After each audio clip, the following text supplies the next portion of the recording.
Yeah. All right. Nice. Let me go check everything and then give people some time to get in. It's good to see you. Yeah, it's good to see you. All right. We're live.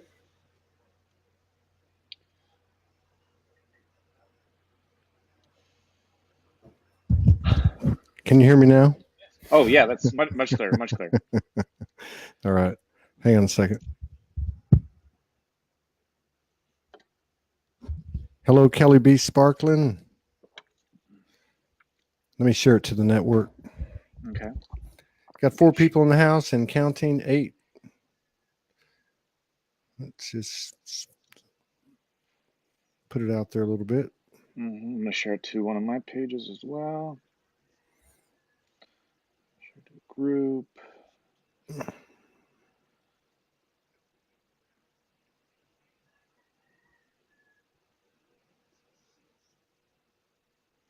Hey, Morgan. What's that? Morgan's on too. Hello. Sure. Oh, yeah. 33 people in the house. All right. So we got Mira Ginsburg. Beat our record from last time. Yeah. Linda Lundgren, Madeline Finnemore, Robin Hosh, Mary Cooper, Soraya Williams, Linda Winger, Charlene Wall, Donna Davin, Kirsty Belleville, Dane Jones is in the house, Bernadette Davis, Kirsty Belleville. Yeah. 40 hey people in the house. Yeah. So here we go for round 2 with Jeremy. We did a show, like 10 days ago? And yeah. And so lots happened in 10 days. Welcome back to Soul Speaks 5D. Welcome everybody to the show. It's really great to be here.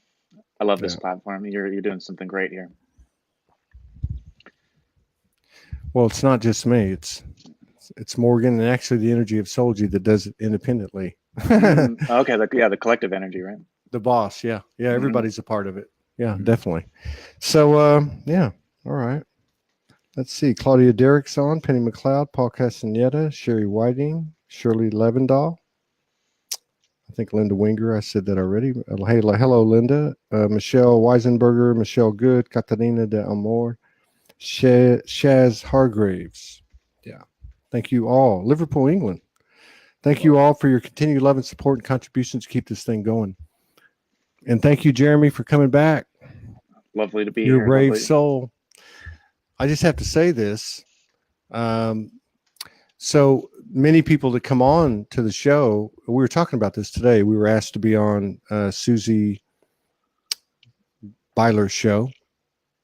And she wanted to know about Soulogy. And we were talking about the energy of Soulogy, how it's an independent golden child, as we've been told, that's older than us. It's really just a name for the energy that we all are. Mm-hmm. And we were talking about the effect, consciously or not, that people have when they come on the show as a guest. And I would assume otherwise. And so, a lot of times when people come on the first time, they get a massive influx that is in the physical represented by people messaging them, tapping into their practitioner part of it, the aspect. And so it's all cool. And it's interesting. So I think today you've been going through a few things physically, emotionally, as a lot of people have. It's a really intense time right now, but I think intense differently in that we can handle whatever comes in more fluidly. And so I'd love to see what your perspective is going to be. And let me just say to everyone in Sedona, TL, I just talked to Shakina Rose. It's her birthday. Kimberly Griffin and all my friends over there. Be careful out there. I know you're snowed in. Yeah. So, I don't know where you want to start from the last show. It was a great show. I had a good time with you. It's nice to see somebody coming out, not stepping up, coming out, and particularly masculine, because the feminine have been leading the way for so long. And many of them are still coming out. But it's nice to see a practitioner who's tapped into infinite intelligence develop their own customized method of practice. And that's an interesting thing that I'd love to get into eventually. with you, Yes. on this show or another show, because that could be a Yes. whole show by itself. Yeah.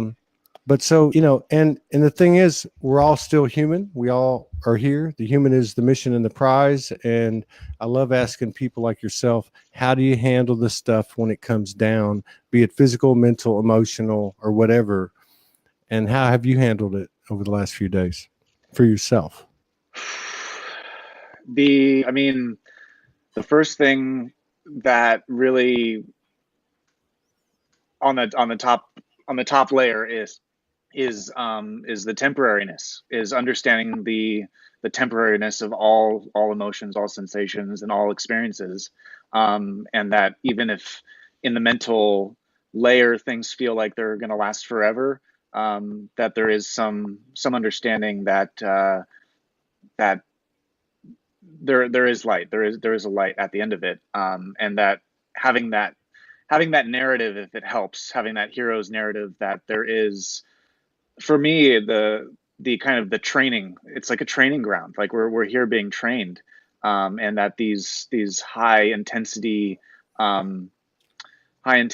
ascension symptoms are really here to train us. And when you can kind of keep that on the forefront, even when everything else is kind of shattering, and you lose all sense of structure, that there is still that presence there that can remind you of that.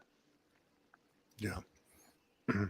And, so what are your thoughts on, we're here doing this. The primary consciousness has been, and I believe will be, the human. How do you take that wisdom in to the human? How do you embody that?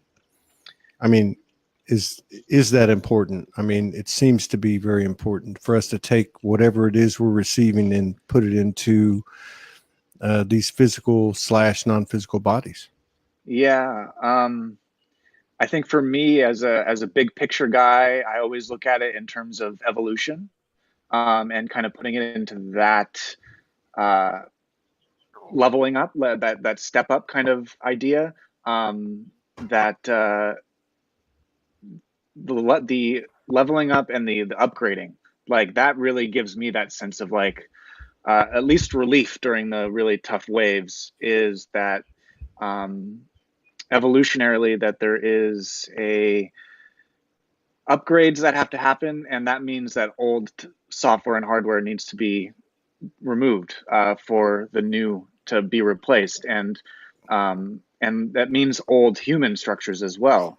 And so my my philosophy, or unphilosophy as I like to call it, really is really to look at it from the position of emptiness, as a really good thing, because then you're no longer trying to um, defend these old things as they're being destroyed, but rather understanding the synthesis, that the truth is that the emptiness is really what the mind's natural state is, and that all the waves and all the things are destroying the personal things that we're holding on to, the personal attachments, and once those things, and that's what's being destroyed right now, and that's why it hurts so much, Yeah. and why there's so much pain being brought up. But that's why I teach that unphilosophy, is because it's really not about trying to build this personal identity, but it's really about how we can be present to its removal, as we evolve, as the human evolves. I agree totally. Yeah, it's literally stripping down to nothing. Mm-hmm. I mean, to nothing. And I think the masculine in particular, and the masculine energy in all of us, which is going to show up primarily in the male physical incarnation. Mm-hmm. Not always, but it's in all of us. But it's particularly getting stripped down right now to nothing. I mean, Mm-hmm. and so it's interesting because we are two separate genders, physically and energetically. And that doesn't always hold 100% true, but but that's not to take away from the fact that we have incarnated in the bodies we have. And there seems to be some type of connection or correlation between our internal balancing, which is something that I've got to believe we've always known. We come from one. So separation of gender or whatever the separation may be is something that we use to explore ourselves or whatever. But the bottom line is here, we're in this duality, and the masculine feminine seems to be the last place that we're separated or whatever.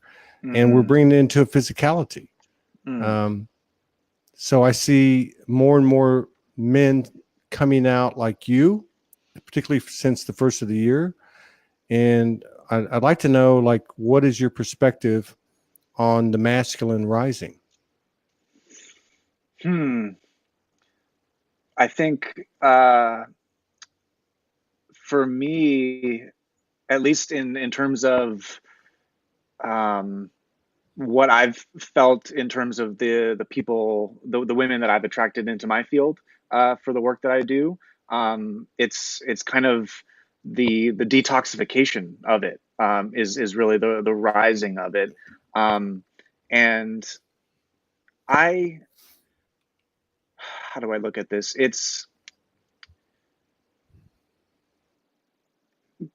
biologically the genders, that it is a very three-dimensional thing. It is the physical kind of representation of this separation.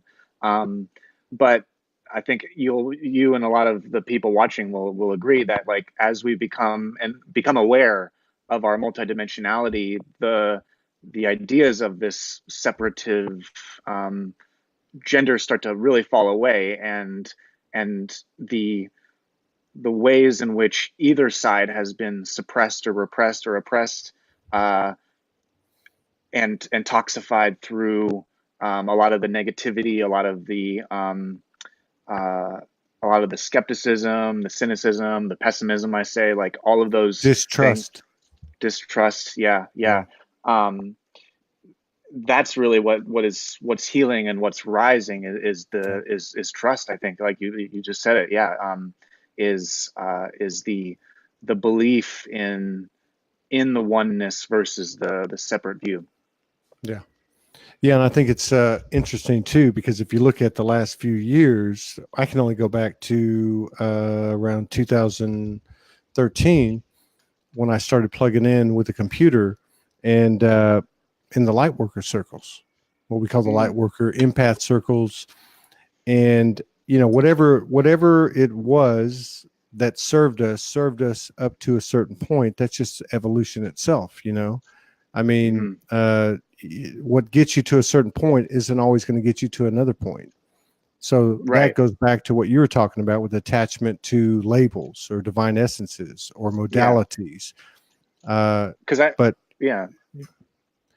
just going to say, because it's sorry about that. We have a lag.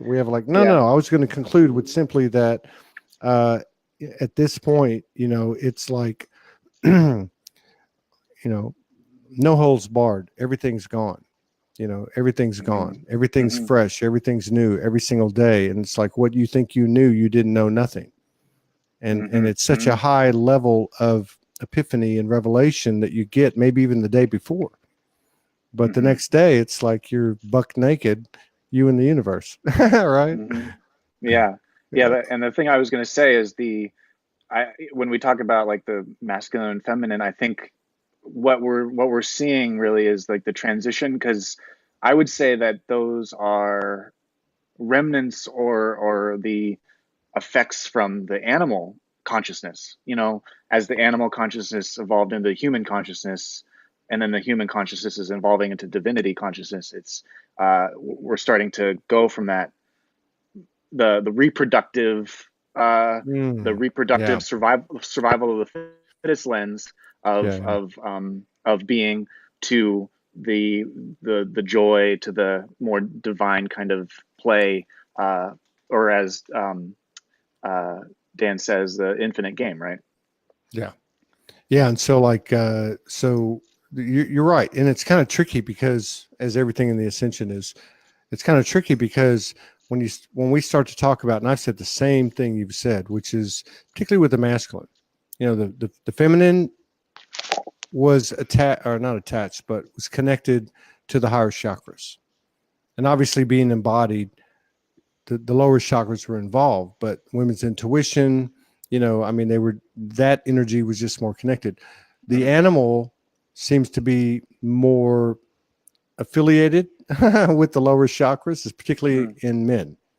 And so that part of it, as we can also sit here and say that every animal, every insect, everything is the same energy we are, pure love, sentient, whatever you want to call it, still on our trip, on our mission, whatever you want to call it, that the attachment to the physicality connected to the lower chakras, it's not about you have to do this to be ascended. I'm not saying that. What I'm saying is that you really got to detach from all of that. And I think that's really where the masculines come into recently, is detaching from the physicality of being masculine to, here I am in all my softness, no pun intended, but maybe.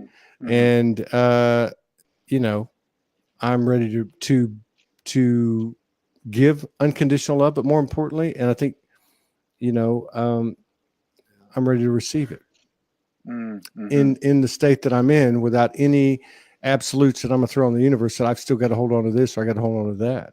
Yeah. It's a very intense, intricate, tricky road, but we can handle it. All of us. Yeah.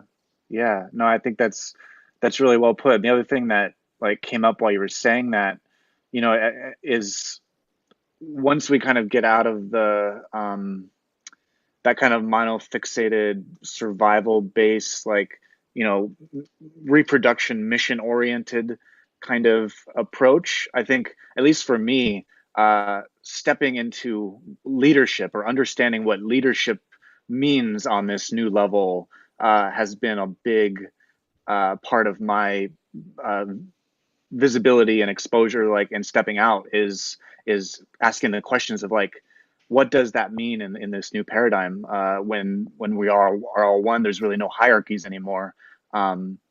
What does stepping into one's leadership mean, especially on a masculine side too? Yeah. And for me, and I've got to say, obviously I spent the majority of my life in the alpha male, full blown male, masculine and all that. It's funny because I had a career, 15, 16 years in the corporate world where, I started and turned around a lot of companies and divisions and things like that. And the only reason I say that is because it was a very masculine oriented thing: control, strategizing, all that stuff. But it was very much an alpha mentality. So, but that was a leadership mentality in the old paradigm. And so now, to me, it's like everything in the ascension, it's not about what you say, it's about what you are. So it's the example that you set, but particularly on the masculine side, at least in my journey, it's like you've got to bear it all. You've got to be buck ass naked to the soul.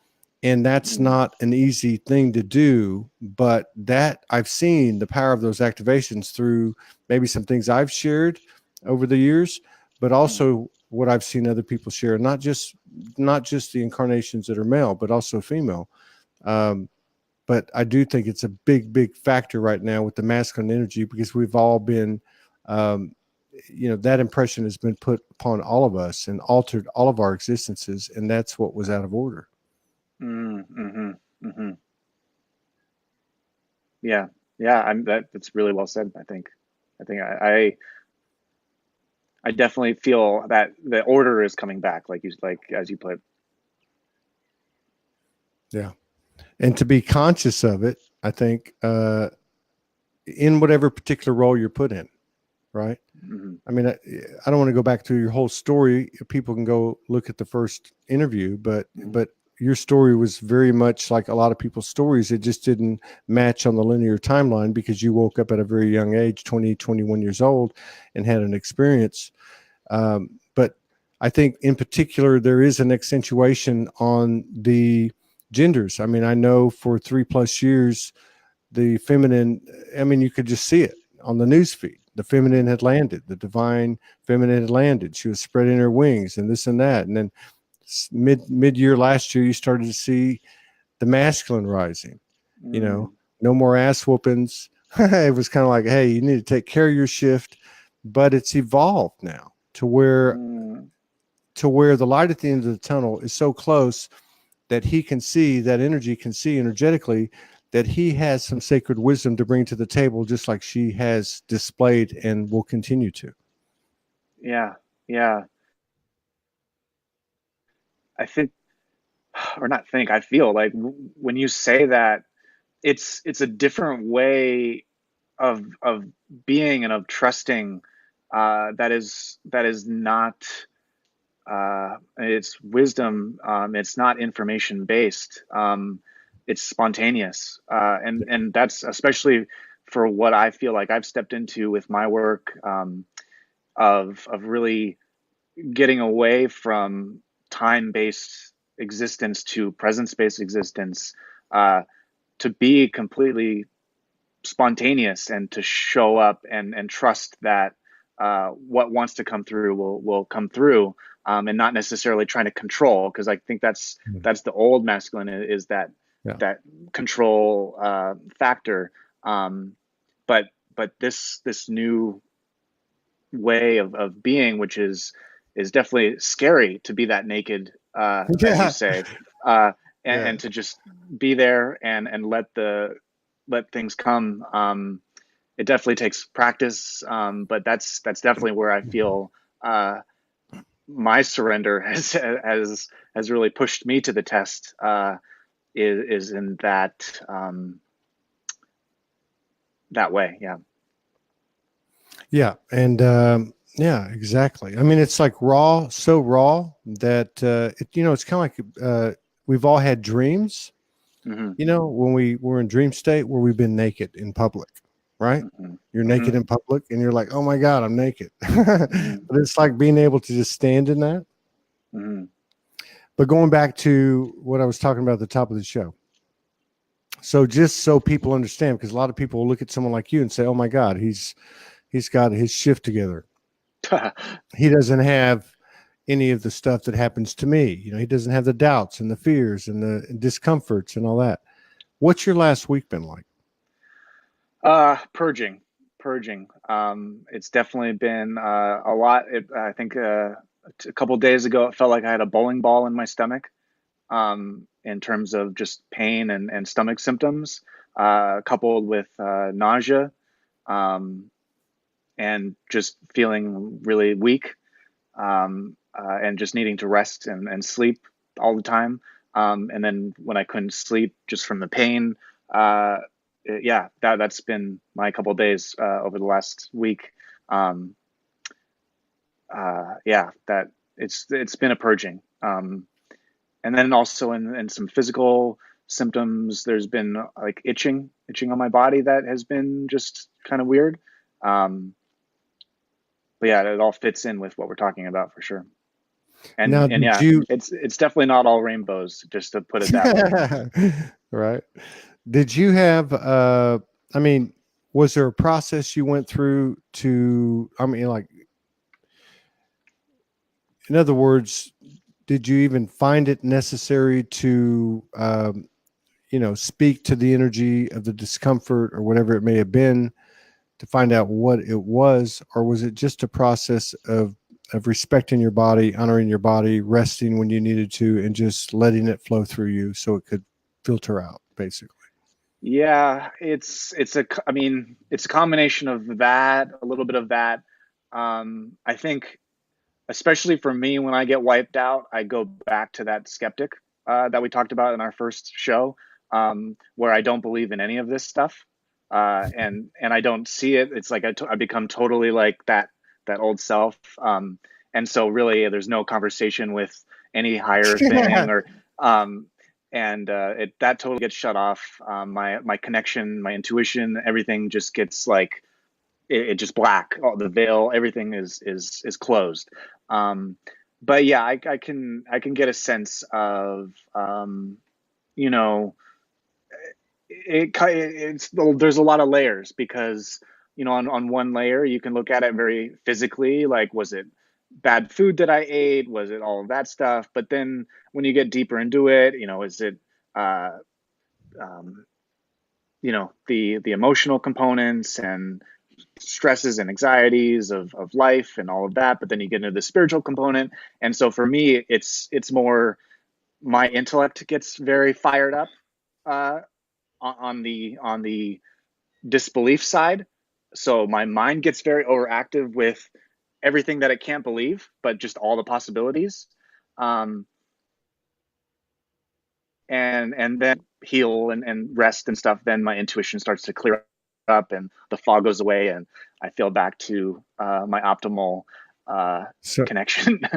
so how did you put your intellect to sleep? How did you put it into the passenger seat? I mean, It's was there was there a bottom line thing that came to light from the energetic discomfort that was manifested in your body? um, no. How do I mean, I have my own ways of making some semblance of uh, peace with all the chaos, Mm, based off of how I've synthesized the spiritual teachings. Um, mm, and I call them theories, the three theories that I have that kind of allow me to get to the source and to the root of presence, to at least have some sort of cocoon to be in while all of that havoc is happening. Um, and then just watching YouTubes of my favorite um, presence teacher is probably Mooji. I don't know if you've ever heard of him yeah, yeah. before. Yeah. Oh, yeah. So I go to his satsangs on YouTube, and that definitely provides that relief from the storms. Right. Very cool. Yeah. So, I mean, wow. So you go through the same thing everybody else does. Oh That's yeah. one Yeah. point I want to make, and two, Yeah. I mean, it sounds to me like you don't necessarily have to know in particular what, let's just use this word, what the shadow was, or what the whatever it is that's being transmuted is. You have a method of, I want to just sum it up and say, uh, taking it into your heart, being one with whatever it is, and respecting, honoring, holding it in reverence, and loving it, and then just letting it run its course. Yeah. I mean, yeah, as best as I can. There's no perfect in that vein. But there's definitely a lot. It's a test. It's training. Everything is training. And uh, hmm, yeah. The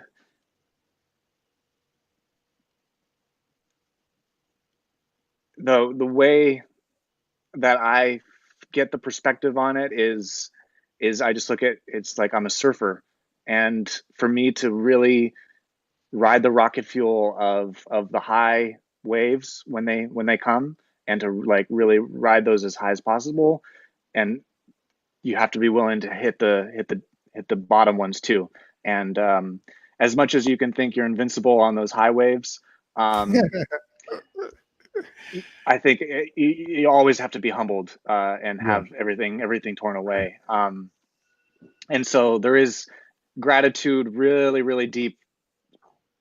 Maybe not while it's happening. There's probably anger and like, come on, when will this be over, kind of thing. But there's a deeper, higher awareness that nothing is personal. Right. Um, Right. nothing that this is actually affecting. There is no sufferer, and that gives that space to really just like, again, just observe it, let the eruptions happen, be as loud and as angry as you want to be, but there's really nothing to fight. Yeah. It's it is not a very, it is strictly a personal journey. Don't take anything personal. Yeah. That's a big one. Yeah. It's a really big one. That is because oneness is oneness, and no matter what's coming at you from the perceived external, we ordered it, and that's not a cliche anymore. That's literally the energy of what you're missing is put before you, or what you're getting, and therefore the opposite's true.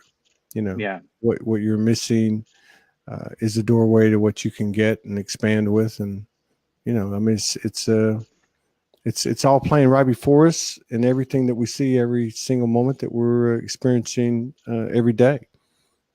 So that it does seem to be too driving many people into, and it may not be like going into a recluse stage or hermit stage, but a lot of alone time. Yeah, exactly.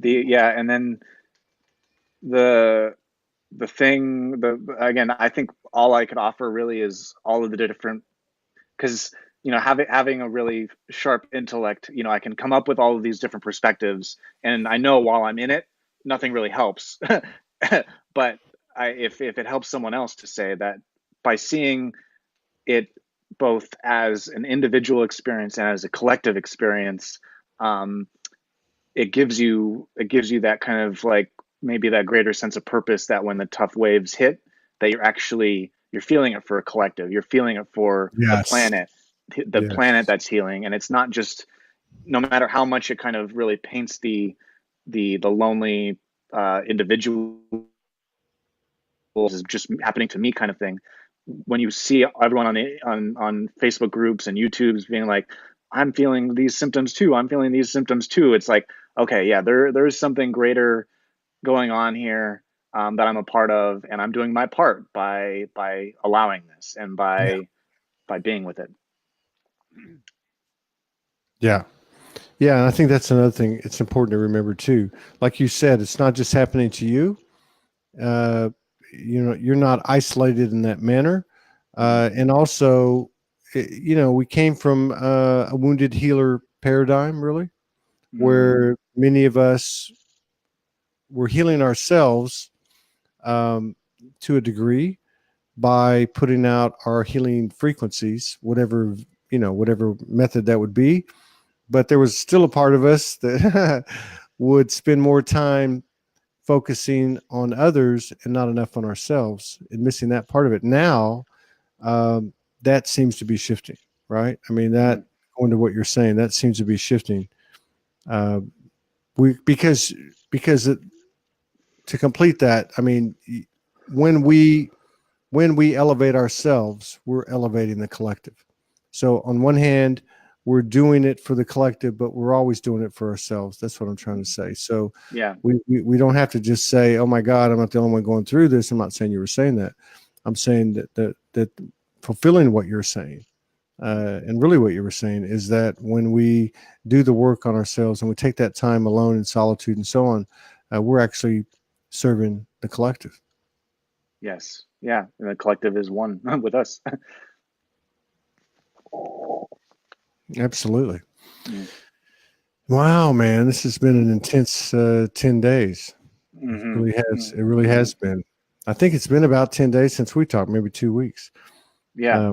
So much going on. I know you had told me that you initially found me through, I found Soulogy through interview with Jason Estes. Yeah. And he, of course, has been talking about the Ascended Master Fire, which came around on the 16th, I think, through the 21st. And then, of course, the February 18th, which was the beginning of a 10-year period where we really, in essence, a microcosm of every single day and every moment, and that is that we have the ability to transform more and more in an instantaneous way. And I think that's another big thing that's happening is we don't necessarily, some people are different places in the spectrum, but we can actually convert this energy, transform this energy, whatever it may be, in virtually an instant versus having to go take a 6-week course or read a book or this and that. Mm-hmm. Yeah, the turnarounds are getting a lot faster. I mean, that's for sure. Um, and the speed has definitely picked up. I would definitely concur with that. Yeah. Yeah. I think, on one hand, the force of the things, well, the force of the energies that are coming in we can go into that smallness that we've been conditioned to believe and that we've been breaking out of slowly but surely, especially as we join collectively in our little soul cells, soul family, whatever. But it's also a window to our bigness.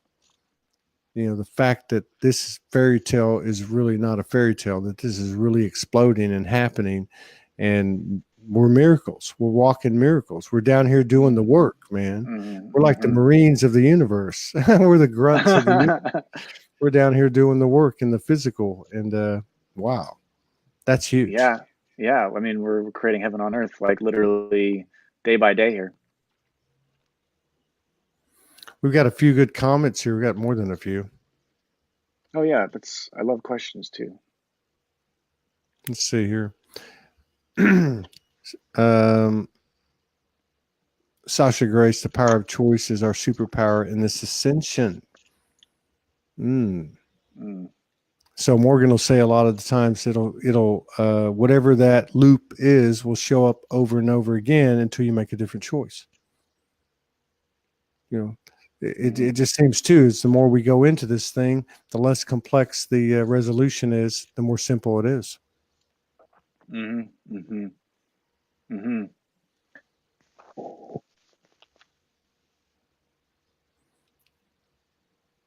Let's see here.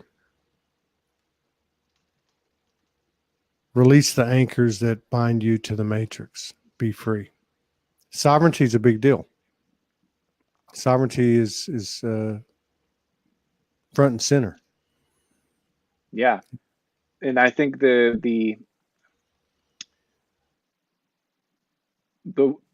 way that we are aware of everything that burns us. I love this quote. Like everything that burns us during these purging times, during these ascension symptoms and all of that, is really burning away everything that is not us.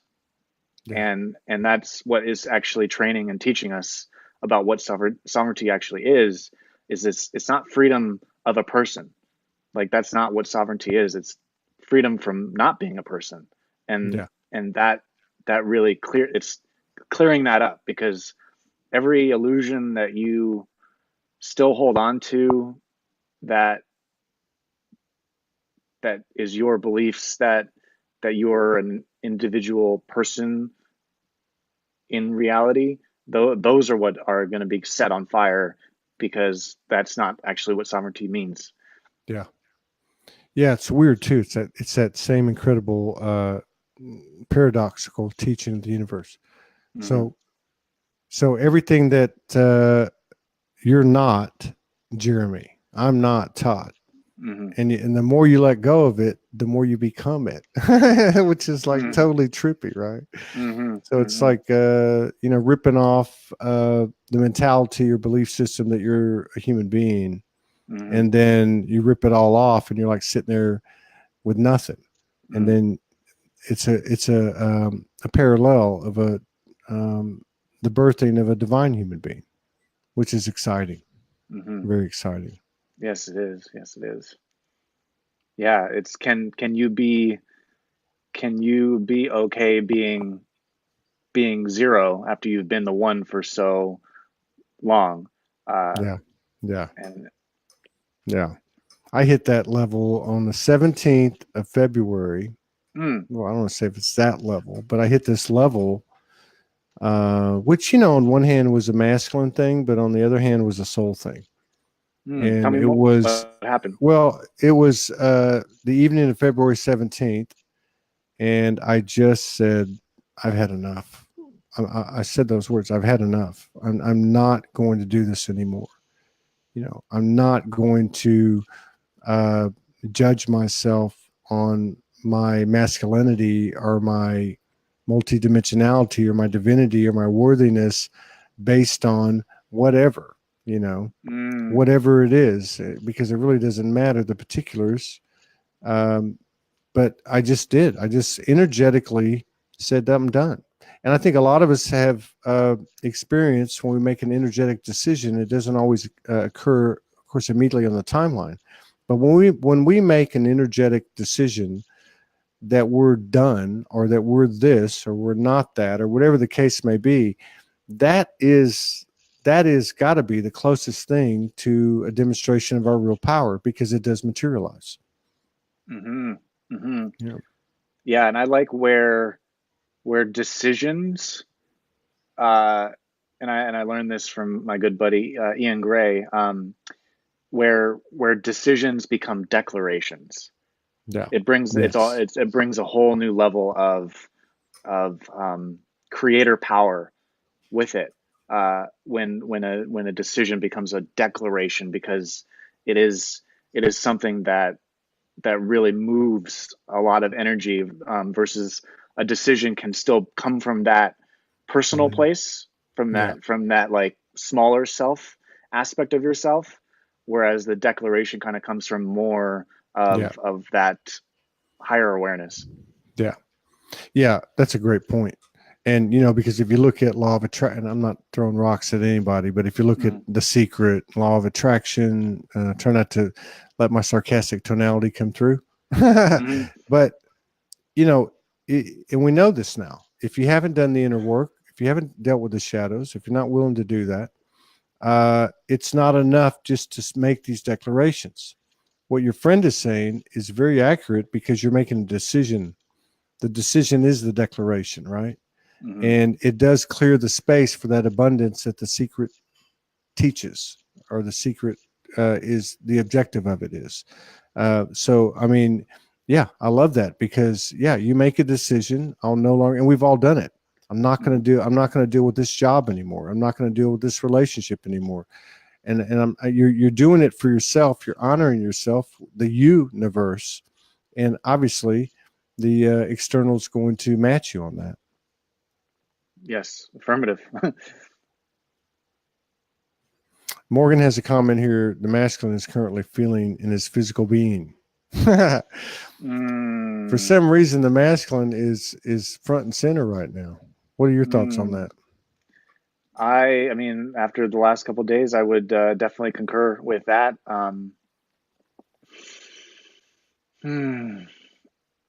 There is definitely more training with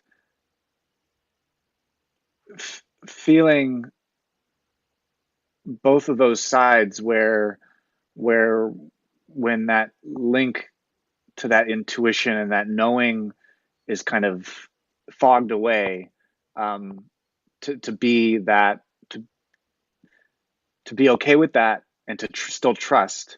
Um, that definitely feels like where this transition has been the last week for me, is when what I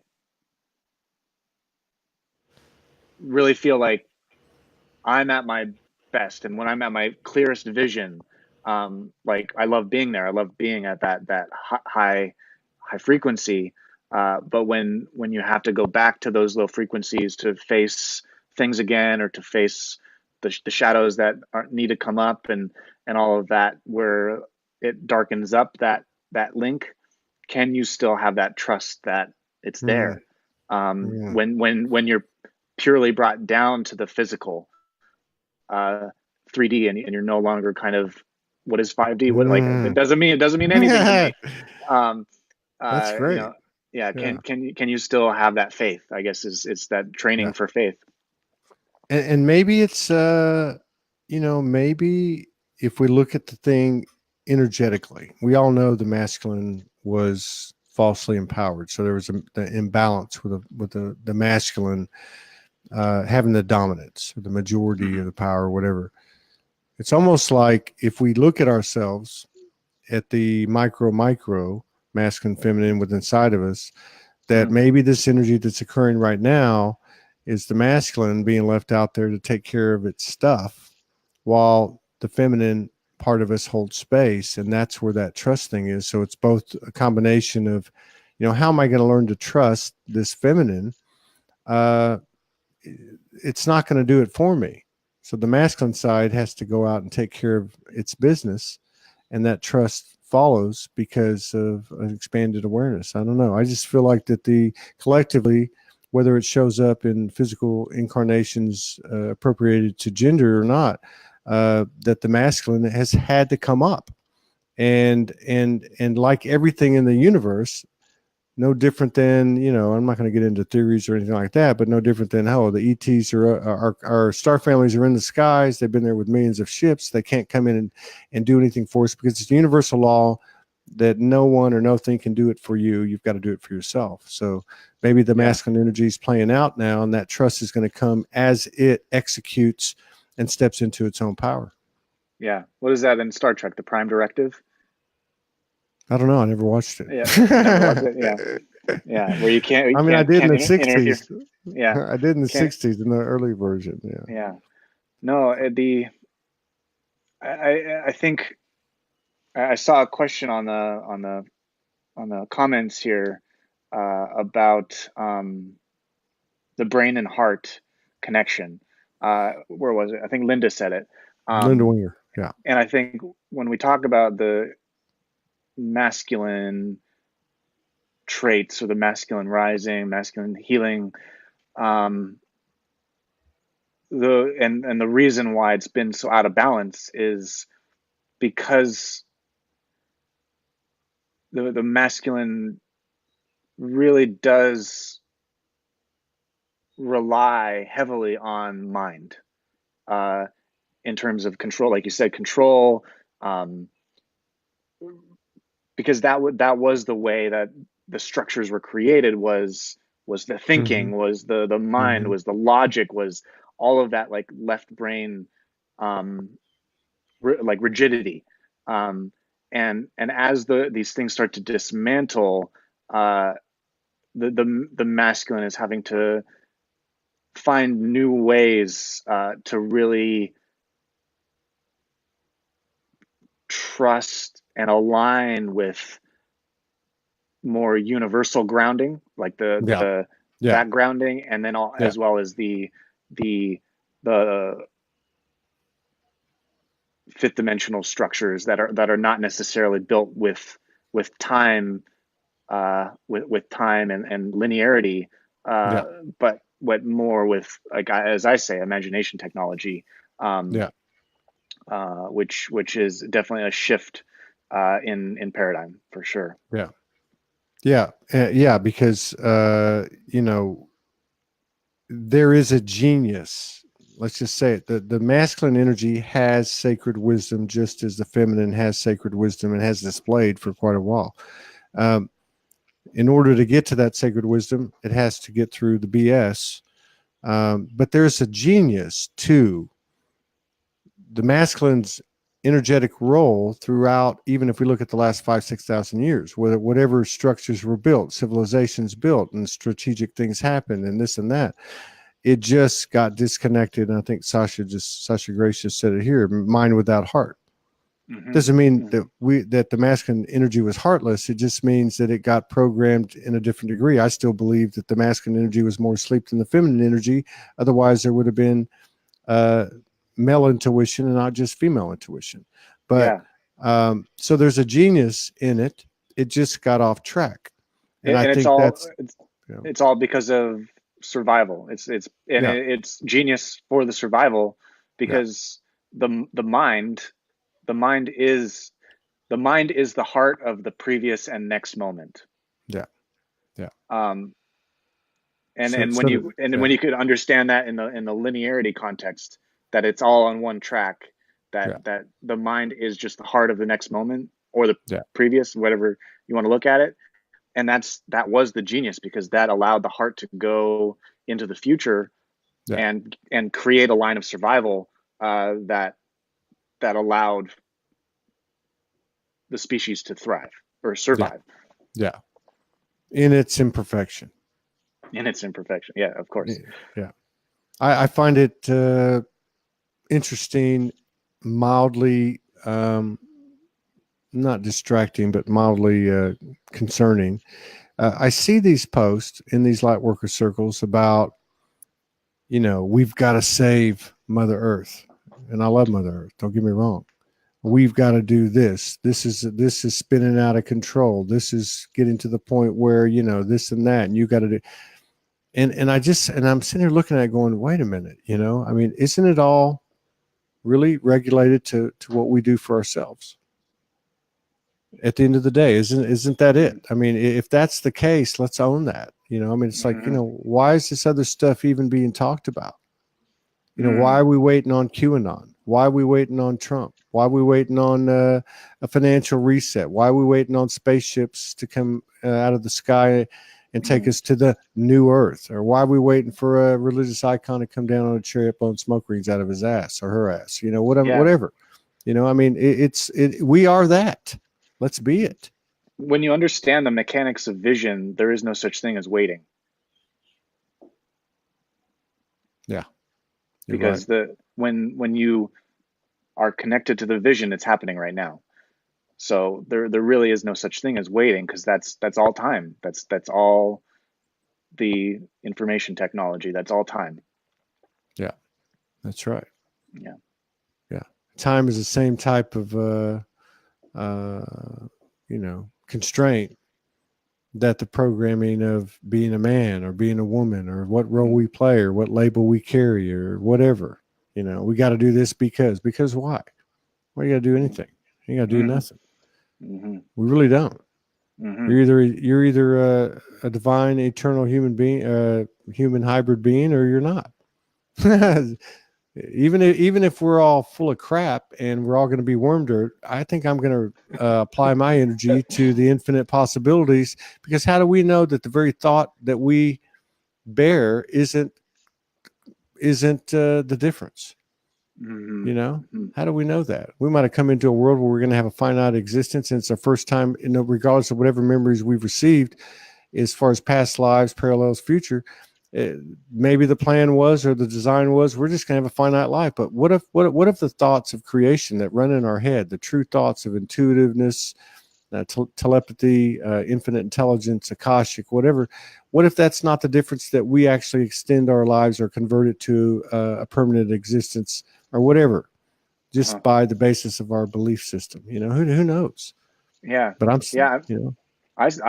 totally with you. I subscribe to that. And that's all. It's the spiritual game, all of that stuff. That is the cutting edge right now. But just look in our physical technological age that we're in right now. Like, after I hop off from you, I'm gonna go watch a SpaceX rocket launch on my TV. And so it's like I keep saying, what a time to be alive, because like things are getting really, really cool. And they're changing so fast. Yeah. And the line between, or the separation between our conscious thoughts and what's actually physically manifested in the technology is getting thinner and thinner.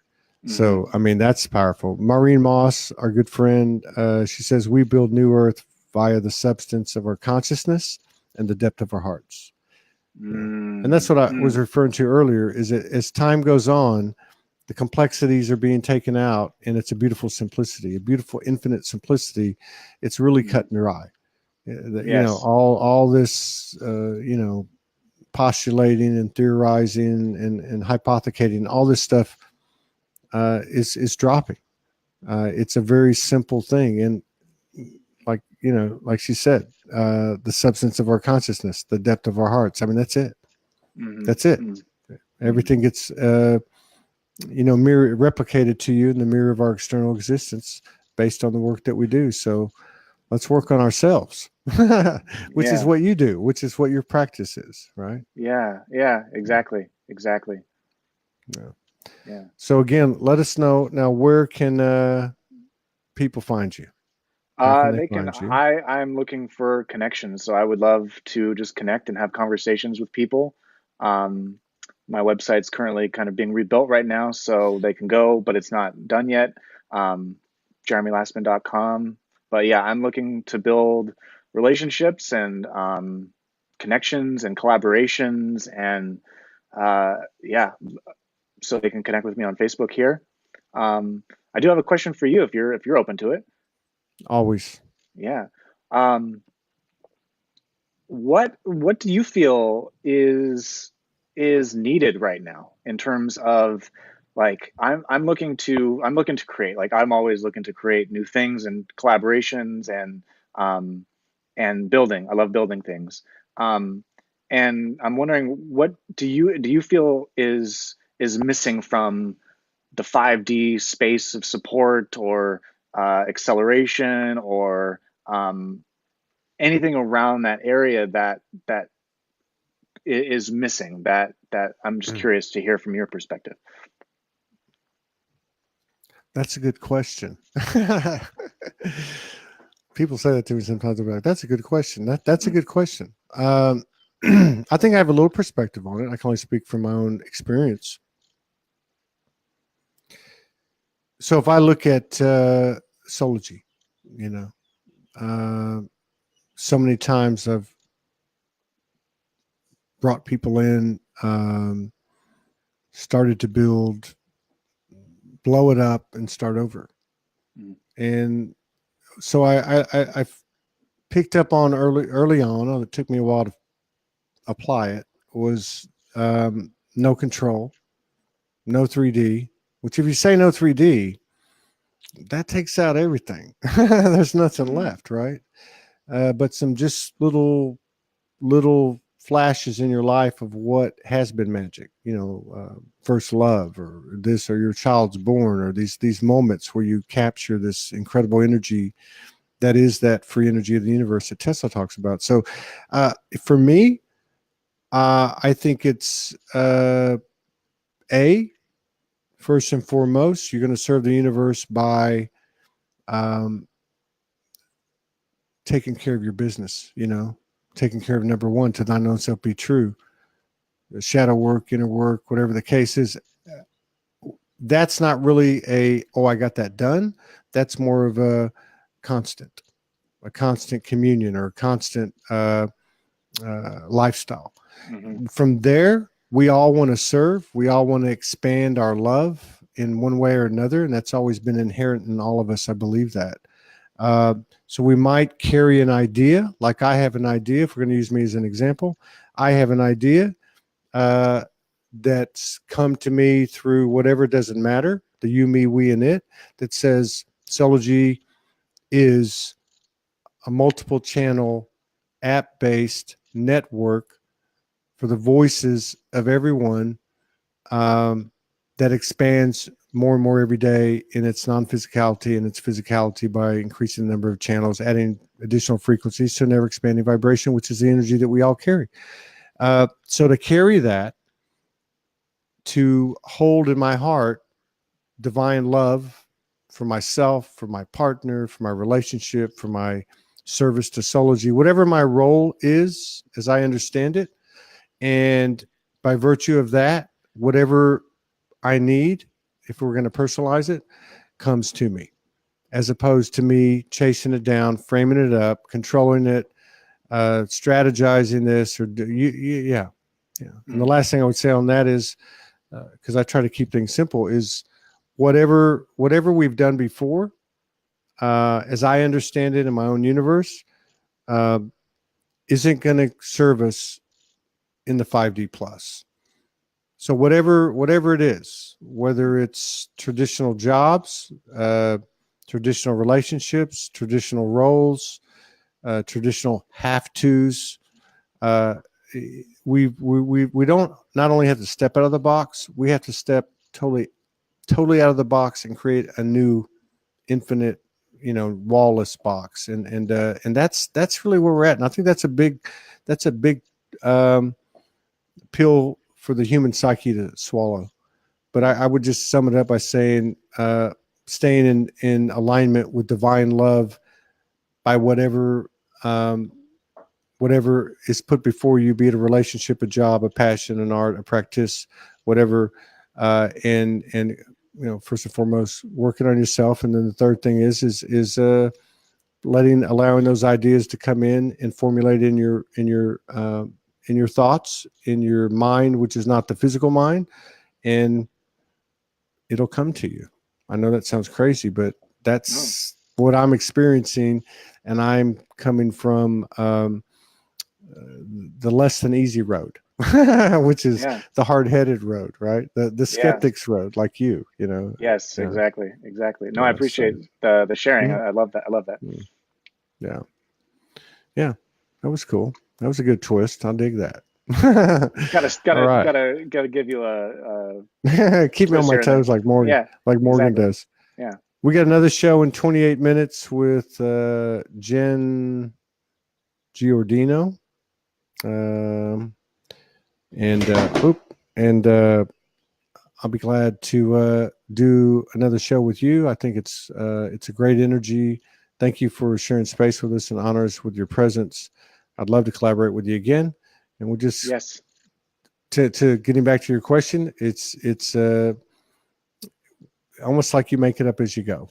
I mean, it is flow, like you said. It's about that present moment, and that's materializing in our physicality, and that's something that's going to take some getting used to. But I think we can do it. We can do it a lot quicker than we might have thought. Yeah, no, I agree. I definitely agree. All right, man. You take care. I'll see you again soon. Peace out. Peace. Thank you very much. It was enjoyable. Yes, sir. It was. Thank you. Bye-bye.